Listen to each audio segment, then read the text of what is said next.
Hello everyone, this is Sumit Kumar. Welcome to Sumit academy. So इस video में मैं लेकर आया हूँ क्लास 10th मैथ्स का जो बेसिक सैम्पल पेपर है ना, उसके सॉल्यूशंस। आप सभी को पता होगा कि सीबीएसई ने आप लोगों के कुछ दिनों पहले लेटेस्ट सैम्पल पेपर्स लॉन्च करे थे। सो इस वीडियो में मैं क्लास 10th के जो मैथ्स के बच्चे हैं ना, जिनके पास बेसिक मैथमेटिक्स है, तो बेसिक मैथमेटिक्स वाले बच्चों का जो लेटेस्ट सैम्पल पेपर आया ना, उसके सॉल्यूशंस मैं इस वीडियो में करने वाला हूँ। पर्टिकुलरली बात करें तो इस वीडियो में मैं सैम्पल पेपर को जो सेक्शन ए है ना, उसको सॉल्व करवाऊंगा। सेक्शन ए में भी आधे जो क्वेश्चंस हैं वो आपको इसी वीडियो में मिल जाएंगे एंड बाकी के जो आधे क्वेश्चंस होंगे वो आपको नेक्स्ट वीडियो में मैं सॉल्व करा दूंगा। सो सबसे पहले आप सैम्पल पेपर देख लीजिए। इस सैम्पल पेपर की मैं बात कर रहा हूँ, यही वो लेटेस्ट सैम्पल पेपर है जो अभी सीबीएसई ने रिलीज करा था एंड इसी सैम्पल पेपर का जो सेक्शन ए है ना, वो मैं आपको सॉल्व कराऊंगा। सो हमारे पास सेक्शन ए का क्वेश्चन नंबर 1 है, if two positive integers p and q can be expressed as. हम p को कैसे एक्सप्रेस कर पा रहे हैं? p is equal to a into B square, P is equal to A into B square लिखा है एंड Q को उसने बोला है Q इज इक्वल टू है ए क्यूब इंटू बी। आप देख पा रहे होगे स्क्रीन पर, आपको क्वेश्चन दिख जाएगा। तो Q को उसने बोला है Q है हमारा ए क्यूब इंटू में B, और फिर लिखा है a comma B being prime numbers, जहां पर a और b हमारे प्राइम नंबर्स हैं। तो हमसे बोला है then LCM of p comma q is, तो हमें एलसीएम निकालना है p और q का। तो बहुत आसान है, इस तरीके के क्वेश्चन हमने अपनी एक्सरसाइज नंबर 1.2 में करे हुए हैं। तो देखो इसको कैसे करना होगा हमें। देखो उसने हमें बोला है p is equal to A into B square है। अब a इंटू बी स्क्वायर को मैं थोड़ा और कैसे एक्सप्रेस कर सकता हूँ, मैं इसको लिख सकता हूँ a इंटू बी इंटू में b, मतलब b स्क्वायर का मतलब b इंटू बी होता है, राइट। अब q का उसने दिया था हमें ए क्यूब इंटू बी है, तो इसको भी मैं कैसे एक्सप्रेस कर सकता हूँ, ए इंटू ए और इंटू में b हो जाएगा। ए क्यूब था तो मैंने 3 बार खोल के दिखा दिया। अब इसके बाद हमें एलसीएम फाइंड करना है। तो एलसीएम फाइंड करने का क्या रूल होता है, क्या तरीका होता है, मैं आपको एक बार रिवाइज कराता हूँ। देखो जब हम एलसीएम निकालते थे ना, किन्हीं भी दो नंबर का, मान लो पी और क्यू का यहाँ पर निकाला है ना, तो किसी भी दो नंबर का जो अगर हमें एलसीएम निकालना होता था, तो हम क्या करते हैं, उनके प्राइम फैक्टराइजेशन में से जो उनके फैक्टर्स आ रहे होते हैं ना, वो लिख लेते हैं एक साइड पर, एंड दूसरी साइड पर उनकी जो हाईएस्ट पावर आ रही होती है ना, वो लिख लेते हैं। देखो आपको अभी समझ आ जाएगा सारा। जैसे कि P जो है वो ये नंबर है एंड Q जो है वो इस तरीके से एक्सप्रेस किया गया है। तो अगर हम देखें तो यहाँ पर फैक्टर A आ रहा है यहाँ पर दोनों में, और फैक्टर B भी आ रहा है दोनों में, आप देख पा रहे हो। दैट मीन्स हम इस वाले कॉलम में क्या लिखेंगे, इसमें हमें लिखना है A और दूसरी बार में लिखना है B। ठीक है यहाँ तक। अब उसके वहां पर सेकंड कॉलम में क्या लिखना है आपको, उनकी हाईएस्ट पावर। भाई फर्स्ट वाले नंबर में A जो है उसकी हाईएस्ट पावर कितनी है, A की हाईएस्ट पावर है 1, और सेकंड वाले नंबर में A की पावर कितनी है हाईएस्ट, A की पावर है 3। तो दैट मीन्स हमें हाईएस्ट पावर यहाँ पर 3 लिखनी है। और B की बात करें, सो पहले वाले नंबर में B का स्क्वायर था और सेकंड वाले नंबर में B की पावर 1 है, तो हमें तो हाईएस्ट पावर लिखनी होती है। तो हाईएस्ट पावर कितनी आ रही है 2, तो यहाँ पर आपको क्या लिख देना, हाईएस्ट पावर में 2 लिख देना है। अब इसके बाद एलसीएम कैसे निकलेगा, एलसीएम इज इक्वल टू क्या हो जाएगा, LCM of P comma Q is equal to, देखो A की पावर कितनी हो जाएगी, A की पावर 3 एंड B की पावर कितनी हो जाएगी, B की पावर हो जाएगी 2। तो ये आ गया हमारा P और Q का एलसीएम। सो ऐसा ऑप्शन आपको देख पा रहे हो कि ऑप्शन नंबर सी में दिया है ए क्यूब इंटू में बी स्क्वायर, तो इसका करेक्ट आंसर हो जाएगा ऑप्शन नंबर सी। ठीक है, बात समझ आई। चलो अब आते हैं अपने नेक्स्ट क्वेश्चन पर। अब क्वेश्चन नंबर 2 है हमारे पास, कहता है what is the greatest possible speed at which a man can walk 52 kilometre and 91 kilometre in an exact number of hours. अब सबसे पहली बात तो आपको क्वेश्चन पढ़ के ये समझ में आना चाहिए कि ये कौन से चैप्टर का क्वेश्चन है। तो अगर आपने ध्यान से देखा हो तो इसमें बोला है ग्रेटेस्ट पॉसिबल स्पीड बता दो जिसपे एक आदमी जो है वो 52 किलोमीटर और 91 kilometre exact number of hours में वॉक कर पाए। तो आपने एक वर्ड देखा यहाँ पर ग्रेटेस्ट पॉसिबल आ रहा है, आपको मैंने बताया था ग्रेटेस्ट वर्ड आ जाए या फिर हाईएस्ट वर्ड आ जाए, है ना, इस तरीके के वर्ड जब आते हैं तो उस केस में हम HCF निकालते हैं। याद आया आपको? तो इस तरीके के जब वर्ड आते हैं ना, तो वहां पर हम HCF निकालते हैं अपने दोनों नंबर्स का। ठीक है, तो दो नंबर हमें यहाँ पर क्या दिए हैं, पहला नंबर हमें 52 दिया है एंड दूसरा नंबर हमें 91 दिया है। हमें दोनों का HCF निकाल देना है। अब HCF निकालने का तरीका मैं आपको रिवाइज कराता हूँ एक बार। देखो HCF निकालने से पहले आपको सबसे पहले इनको फैक्टराइज करना होगा। मतलब 52 को फैक्टराइज करके हम क्या लिख सकते हैं, अब फैक्टर कैसे करते हैं, फैक्टर करने के लिए आपने एलसीएम निकालना सीखा होगा इस तरीके से। देखो यहाँ पर फैक्टर निकालो, यहाँ पे 2 लिखो तो ये 26 बार में जाएगा, फिर 2 लिखोगे तो ये 13 बार में जाएगा, एंड फिर 13 बार में ये चला जाएगा। दैट मीन्स 52 के फैक्टर हो जाएंगे 2 मल्टीप्लाई में 13, जिसको हम 2 की पावर 2 मल्टीप्लाई 13 की पावर 1 भी लिख सकते हैं। आई बात समझ में? ऐसे ही 91 का भी निकाल के दिखाता हूँ। देखो 91 है यहाँ पर, 91 किसके टेबल में आएगा? 91 आएगा 7 के टेबल में। 7 1 जा 7 और 7 3 जा 21 और 13 आता है सिर्फ 13 के टेबल में, तो ये हो गया 1। दैट मीन्स यहाँ पर 91 के फैक्टर क्या हो जाएंगे? 91 के फैक्टर हो जाएंगे 7 मल्टीप्लाई में 13, जिसको हम 7 की पावर 1 मल्टीप्लाई 13 की पावर 1 भी लिख सकते हैं। ठीक है, आई बात समझ में कैसे फैक्टराइज करना है? अब देखो एचसीएफ कैसे निकालेंगे अब इसका।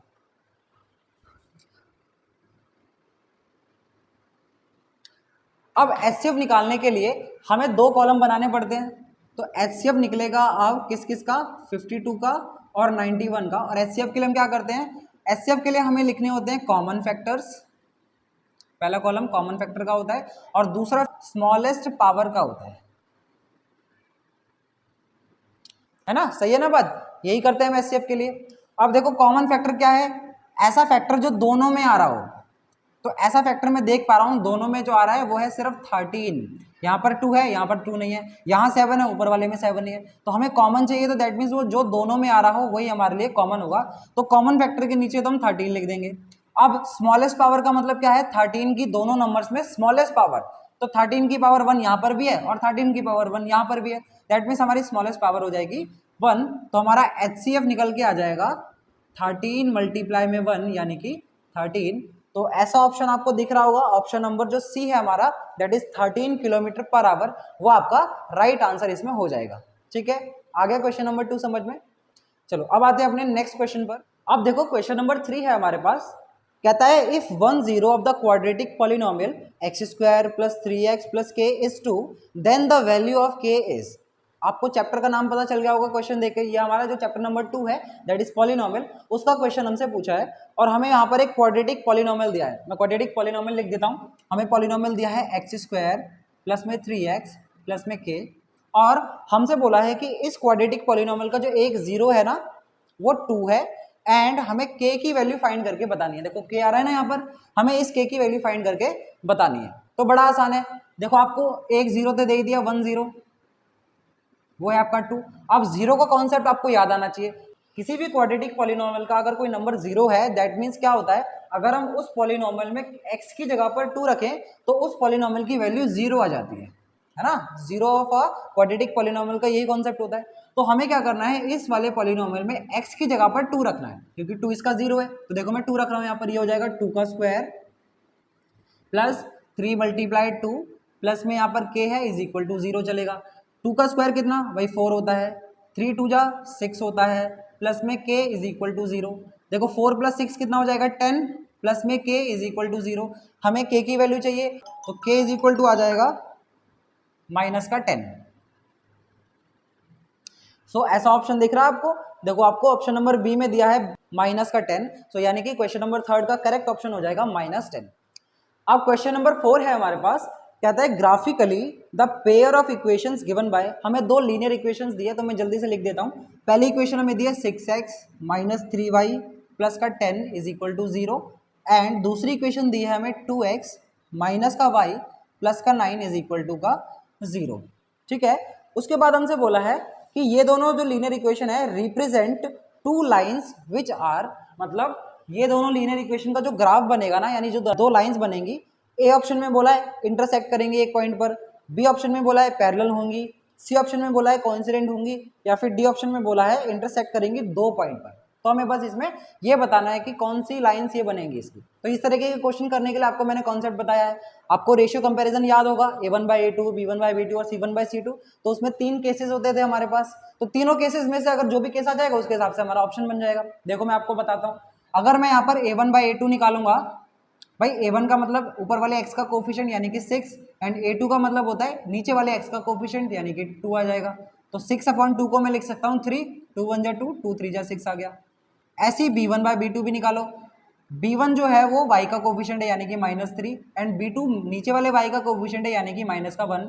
माइनस से माइनस कैंसिल होगा तो ये भी आ जाएगा +3, और c1/c2 निकाले तो कांस्टेंट टर्म फर्स्ट वाले में 10 है और दूसरे वाले में कांस्टेंट टर्म 9 है, तो यानी ये वाला हमारा रेशियो आ जाएगा 10/9। अब अगर आप ध्यान से ऑब्जर्व करो तो हमारा a1/a2 भी 3 आया था और b1/b2 भी 3 आया था, लेकिन c1/c2 अलग आ गया। तो कौन सा केस बन रहा है यहाँ पर, देयरफॉर a1/a2 बराबर है b1/b2 के, पर वो बराबर नहीं है c1/c2 के, है ना। देखो भाई 3 बराबर है 3 के, पर वो बराबर नहीं है 10/9 के। तो ऐसी सिचुएशन कौन से वाले केस में आती थी, याद करो एक बारी। ऐसी सिचुएशन आती थी हमारी पैरेलल लाइंस के केस में, याद आया आपको। तो दैट मीन्स हमारे यहाँ पर जो ग्राफ बनेंगे ना दोनों लीनियर इक्वेशन के, वो होंगी पैरेलल लाइंस। तो आपको कौन सा ऑप्शन दिख रहा है, ऑप्शन नंबर बी आपका क्वेश्चन 4 का करेक्ट आंसर है। क्वेश्चन नंबर 5 है हमारे पास, कहता है if the quadratic equation x² + 4x + में k = 0 has real and equal roots, then हमें k की वैल्यू बतानी है कि k की वैल्यू क्या होगी। तो ये आपका चैप्टर नंबर जो 4 है क्वाड्रेटिक इक्वेशन, उस चैप्टर से क्वेश्चन लिया गया है 1 मार्क्स में। और यहाँ पर आपका जो डिस्क्रिमिनेंट वाला टॉपिक है ना, यानी नेचर ऑफ रूट वाला, उससे ये क्वेश्चन दिया हुआ है।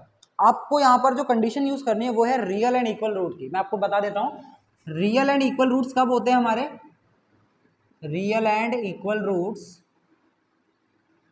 हमारे रियल एंड इक्वल रूट्स होते हैं जब b² - 4ac की वैल्यू जो है वो इक्वल टू 0 हो जाती है ना, तो उस केस में हमारे रियल एंड इक्वल रूट्स बनते हैं। ठीक है, अब देखो यहाँ पर हमें क्वाड्रेटिक इक्वेशन क्या दी थी, मैं लिख देता हूँ एक बार। क्वाड्रेटिक इक्वेशन दी थी हमें x² + में 4x + में k = 0, और यहाँ पर ये जो k आ रहा है ना, इसी की वैल्यू हमें फाइंड करके बतानी है। अब देखो b² का मतलब x का कोफिशिएंट 4 है, उसका स्क्वायर, माइनस में 4 तो एज इट इज आएगा, मल्टीप्लाई a का मतलब x² का कोफिशिएंट जो कि 1 है, इनटू में c यानी कि कांस्टेंट टर्म, यानी कि वो जो k है यहाँ पर, और = ये 0 हो जाएगा। 4 का स्क्वायर कितना 16, 4 × 1 = 4 हो जाएगा, और ये हो जाएगा 4k = 0।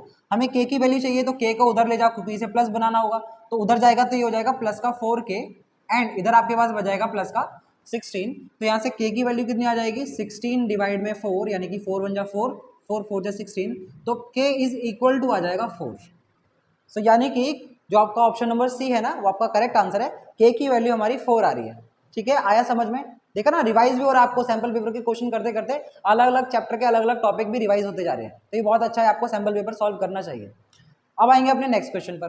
क्वेश्चन नंबर 6 है हमारे पास, कहता था perimeter of a triangle with vertices 0,4, 0,0 and 3,0 is, मतलब हमारे पास एक ट्राइंगल है जिसके वर्टिस दिए हुए हमें 3 वर्टिसेस दिए हैं, और उस ट्राइंगल का हमें पेरीमीटर बताना है। बड़ा आसान है, देखो अगर हम अपना डायग्राम बनाए थोड़ा सा, तो हमारा ट्राइंगल कैसा बनेगा, 0,4 हमारा पहला है, तो 0,4 हमारा कहीं यहाँ पर आएगा, है ना। सेकंड वर्टेक्स आपको दिया है 0,0, वो तो यहाँ पर आता है, वो ओरिजिन होता है हमारा, और लास्ट वर्टेक्स आपको दिया है 3,0, 3,0 हमारा यहाँ कहीं आ रहा होगा, है ना।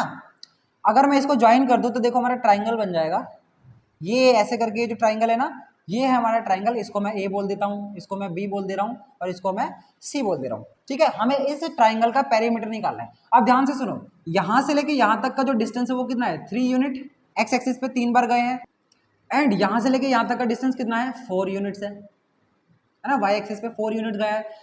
तो हमें इस वाले ट्राइंगल का पेरीमीटर बताना है। तो पेरीमीटर के लिए क्या करते हैं, पेरीमीटर ऑफ ट्राइंगल का मतलब होता है जो तीनों बाउंड्रीज है ना उनको प्लस कर देना। 2 बाउंड्रीज तो है, बट हमारे पास तीसरी साइड की लेंथ नहीं है, तो हम क्या करेंगे, जो तीसरी साइड की लेंथ है ना, इसको फाइंड करेंगे। अब फाइंड कैसे करेंगे, फाइंड करने के लिए आप देख पा रहे हो ये जो एंगल होगा ये कितना होगा, 90 डिग्री।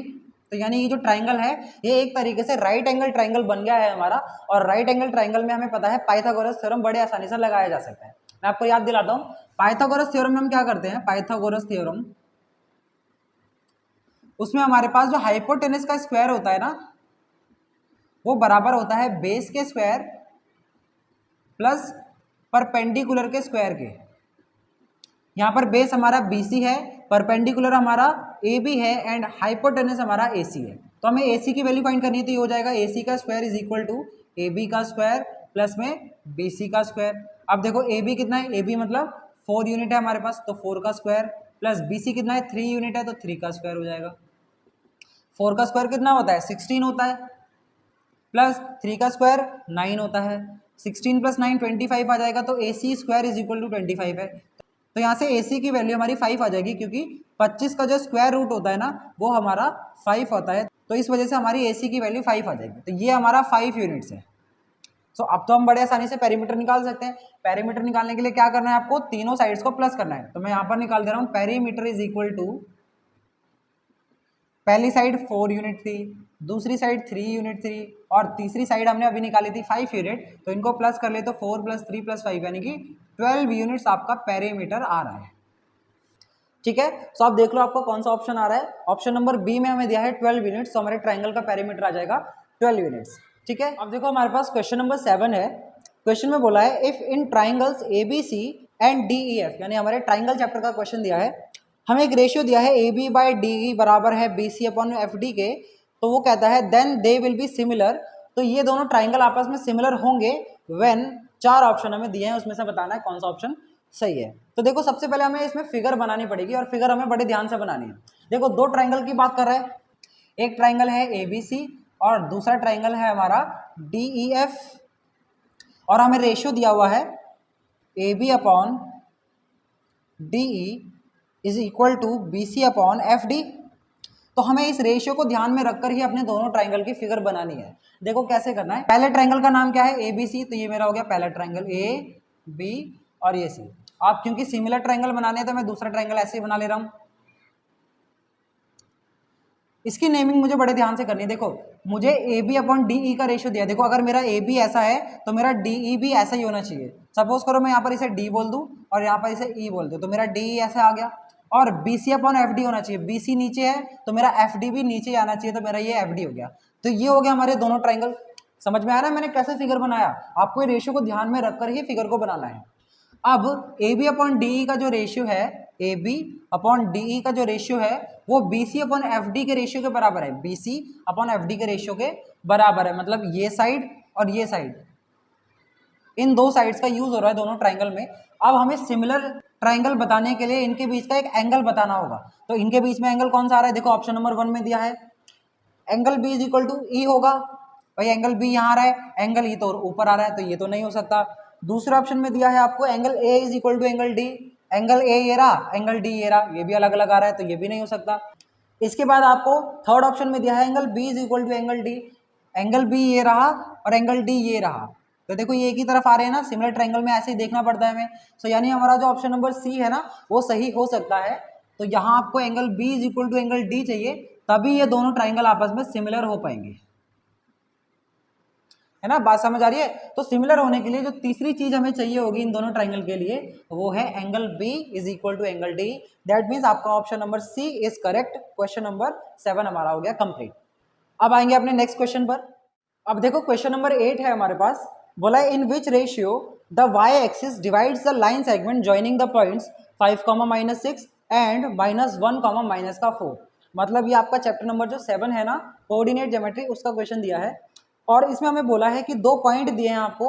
पहला पॉइंट है आपका 5, -6 और दूसरा पॉइंट है आपका -1, -4। इन दोनों पॉइंट से एक लाइन बनी है और इस लाइन को जो हमारी y एक्सिस है ना, y एक्सिस कैसी होती है? वर्टिकल। तो ये हमारी y एक्सिस हो गई। ये y एक्सिस इस लाइन सेगमेंट को कट कर रही है। तो हमसे बोला है कि बताओ ये y एक्सिस ने इस लाइन सेगमेंट को कौन से रेशियो में, किस रेशियो में डिवाइड करा है, हमें ये बताना है। तो इस तरीके के क्वेश्चन भी हमने बहुत सारे करे हैं अपने चैप्टर में। जब हमें रेशियो नहीं पता होता है तो उस केस में हम क्या करते हैं, अपने रेशियो को लेट कर लेते हैं।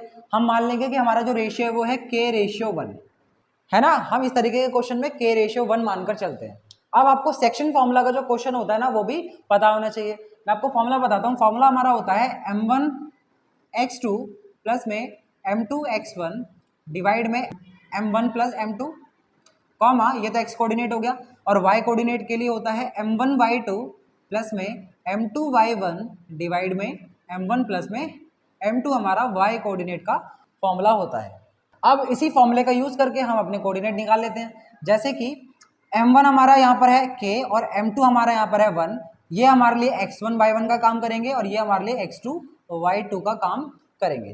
ठीक है, तो देखो यहाँ पर हम मल्टीप्लाई करते हैं। देखो M1 का मतलब k का मल्टीप्लाई आपको करना है x2 के साथ। x2 हमारा -1 है तो k मल्टीप्लाई -1 हो जाएगा माइनस का k, प्लस में M2 का मल्टीप्लाई करना है x1 से। M2 हमारा 1 है और x1 हमारा 5 है, तो 1 × 5 हो जाएगा 5, डिवाइड में M1 प्लस M2 करना है यानी कि k प्लस में 1। ऐसी y कोऑर्डिनेट निकाल लो, m1 इंटू वाई टू करना है तो m1 हमारा k है और y2 हमारा माइनस का 4 है, तो ये हो जाएगा माइनस का 4k, प्लस में m2 इंटू y1 करना है तो m2 हमारा 1 है और y1 हमारा माइनस 6 है, तो ये आपका आ जाएगा माइनस का 6, और डिवाइड में m1 प्लस m2 करना है यानी कि k प्लस 1 आ जाएगा। तो ये हमने दोनों कोऑर्डिनेट अपने निकाल लिए। अब मेरी बात ध्यान से सुनो, हमें क्वेश्चन में बोला था कि हमारे लाइन सेगमेंट को y एक्सिस ने कट करा है, मतलब ये जो पॉइंट है ये y एक्सिस के कटने की वजह से बन रहा है। अब y एक्सिस पे जो भी पॉइंट होता है उसकी फॉर्म कैसी होती है, 0, y की फॉर्म होती है, मतलब वहां पर जो x कोऑर्डिनेट होता है ना वो 0 होता है। ठीक है, तो हम यहाँ पर इसी चीज का यूज करेंगे, तो यानी हमारे कोऑर्डिनेट का जो x वाला जो पॉइंट है उसको हम 0 के बराबर रख सकते हैं। तो यहाँ पर आपको क्या करना है, माइनस k प्लस 5 डिवाइड में k plus 1 is equal to 0 करना है, क्रॉस मल्टीप्लाई करेंगे तो यह हो जाएगा माइनस का k plus 5 is equal to 0, है ना, इसका मल्टीप्लाई 0 से होगा तो 0 ही आ जाना है, और यहाँ से k की वैल्यू निकालनी है तो यहाँ से k इज इक्वल टू आ जाएगा आपका minus k is equal to minus 5 and minus से माइनस कैंसिल, तो k इज इक्वल टू आ जाएगा हमारा प्लस का 5।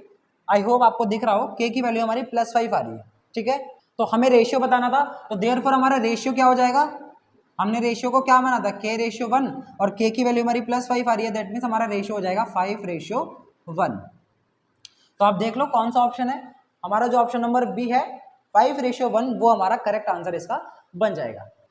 अब देखो नेक्स्ट क्वेश्चन में हमें क्या दिया है, अब देखो क्वेश्चन नंबर 9 है हमारे पास। क्वेश्चन में बोला है in the figure if P A and P B are tangents to the circle, यानी हमारे सर्कल वाले चैप्टर का क्वेश्चन आया है और हमें पी ए और पी बी दो टेंजेंट दिए एक सर्कल पर जिसका सेंटर ओ है, सच दैट जहां पर एंगल ए पी बी जो है ना वो 50 डिग्री का है, तो हमें बताना है एंगल ओ ए बी की वैल्यू कितनी होगी। सबसे पहले यहाँ पर आपको क्वेश्चन में देख पा रहे हो एक डायग्राम दिया है, तो मैं सबसे पहले तो यहाँ पर डायग्राम बनाता हूँ।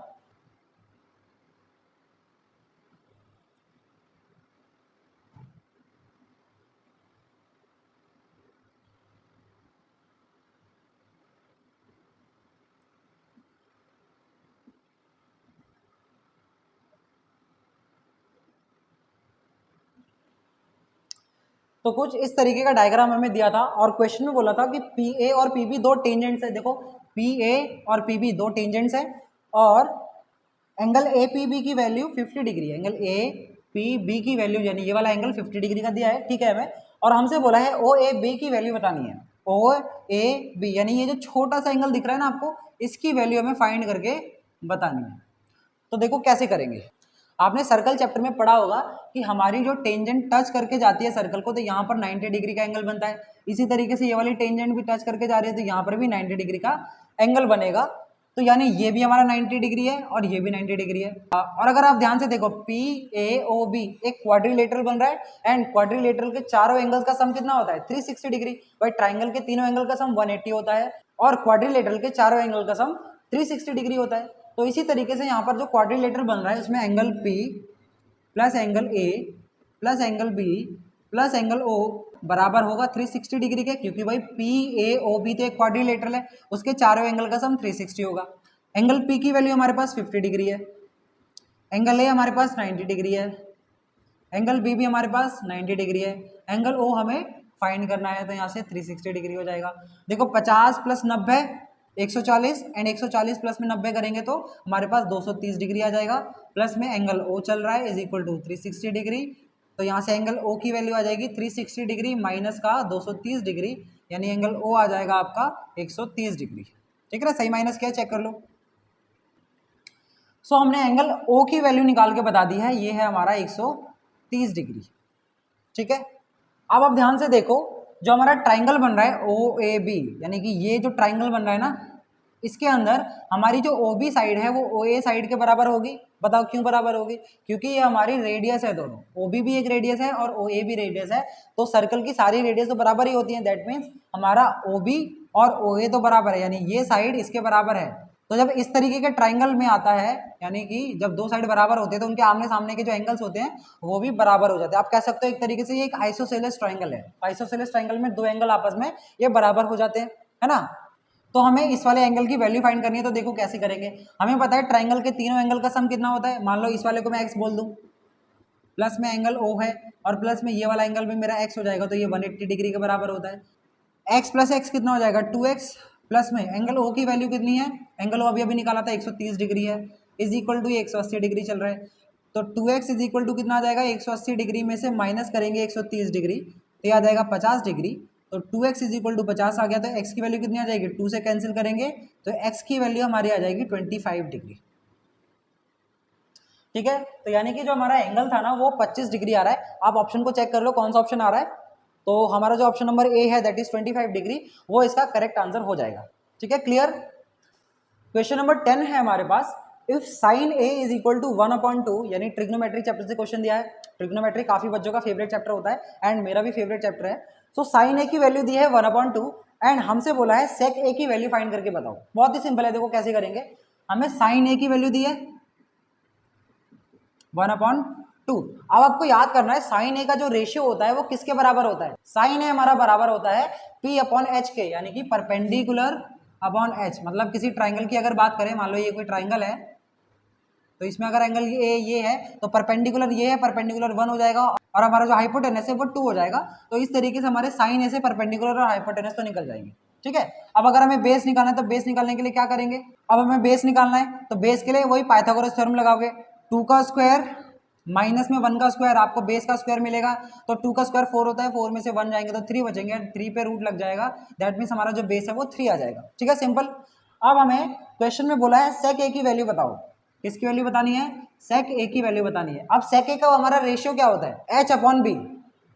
सेक ए का रेशियो हमारा होता है H/B, मतलब हाइपोटेनस अपॉन में बेस। हाइपोटेनस कितना है, 2 है हमारा, बेस कितना है हमारा, √3 है। तो यानी कि सेक ए की हमारी वैल्यू आ जाएगी 2/√3। तो यहाँ पर आपको ऑप्शन नंबर ए में दिया है 2/√3। तो क्वेश्चन नंबर 10 का जो करेक्ट ऑप्शन होगा वो होगा 2/√3।